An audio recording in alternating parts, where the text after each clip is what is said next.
So, ayun na nga mga mi, at ito nga ang aming ulam kahapon ng tanghali. I-reveal ko na sa inyo mga mima ko. At dahil nga bawal ako ng malalansa at ng iba pang pagkain for 2 weeks, ang ginawa ni Jowa ay bumili kami kahapon ng batok. Tapos, pinakuluan niya yan para lumambot dahil nga air fryer namin yan mga mima ko. Gagawin namin yung lechong batok. Yes po. Literal na putok batok tayo mga mi. Pinakuluan nga lang to ni Jowa mga mi sa salt and pepper. Tapos, may konting pamintang buo. Habang pinapakulo nga yan ni Jowa mga mi para lumambot, gagawa naman muna ako ng sausawan. So, ayun, kumuha ako ng 3 pirasong sibuyas. Tapos, hiniwa ko lang yung sa gitna, then binalatan ko.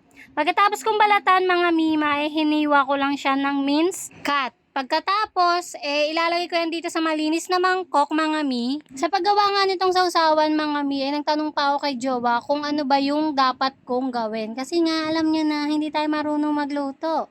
Ang alam lang natin ay kumain, ganun.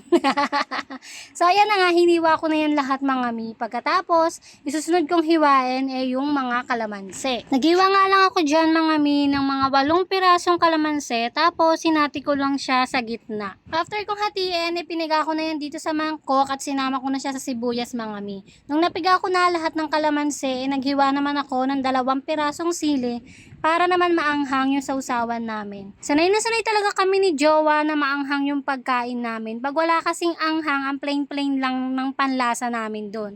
Pagkatapos niya, nilagyan ko na ng toyo mga mi. Tinansya ko lang yan syempre para naman hindi siya sobrang alat.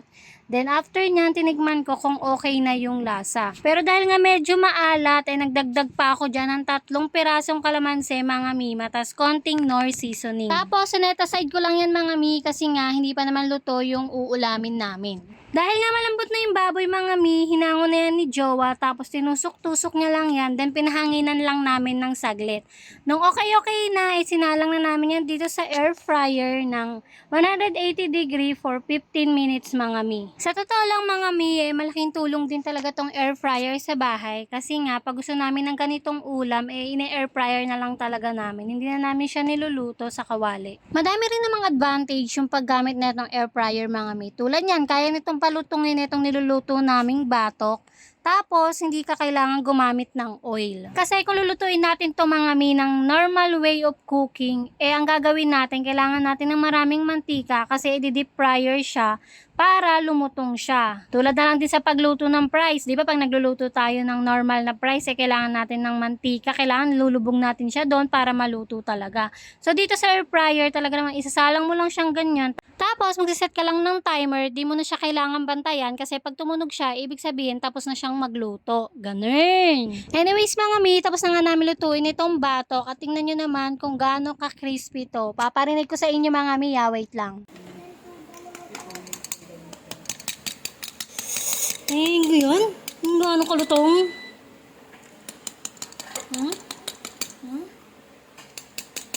Pwede namin tinda ng lechon. Oh.